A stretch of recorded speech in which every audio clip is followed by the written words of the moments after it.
Good morning guys! Today is Sunday. Kakauwi lang ni Sai at ng mami galing sa church.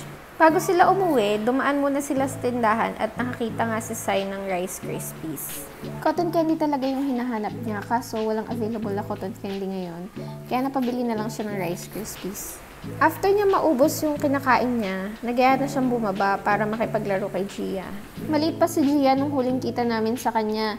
Hindi pa siya nakakatakbo saka nakakalakad. After maglaro ni Sai, inaya ko maglomi si Habi kasi na-miss ko na yung lomi dito sa Mindoro. Kakaiba kasi yung lomi dito. Sa Bulacan kasi malabnaw yung sabaw tapos yung dito sa kanila malapot yung sabaw tapos titimplahan mo or sasawsawan mo ng toyo at kalamansi. Habang hinihintay namin yung order namin, naglaro muna yung dalawa. Si Sai yung nag-arrange ng numbers from 1 to 15. Libang na libang siya sa pag-aayos niyan dahil favorite niya talaga yung mga numbers. Ayaw na nga niyang umalis dyan kasi nga gusto niya lang mag-ayos ng mga numbers. So ayan, dumating na yung order namin.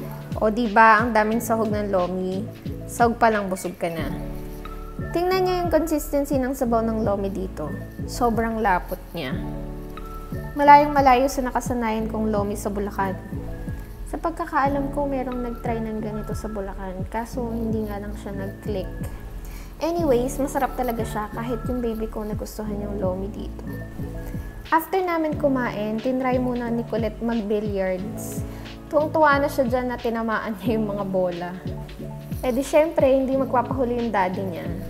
After namin maglomi, papunta naman kami ngayon sa lola ni Habi. Every Sunday kasi nagsasama-sama yung mga kapatid ng mami para mag-lunch. So ayan, nandito na kami sa mga inay. Pagdating namin, inabutan na namin silang nag-aayos ng table. Ayan na si Sai, nagsastart ng maglikot.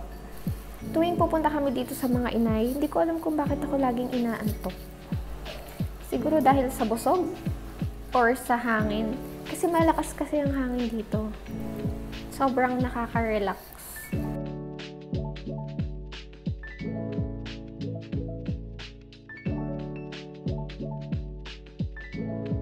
So ayan, pauwi na kami. Pero bago umuwi, picture muna.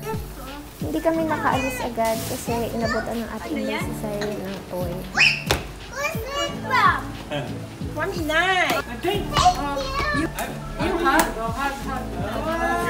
Oh. Yeah, dala na yan. You want that? You want? So, ayan, pauwi na kami. And nagmamadali na nga si Sai. Hindi ko alam kung bakit nagmamadali yung batang yan. Gustong-gusto niya sumasakay sa likod ng truck ng daddy.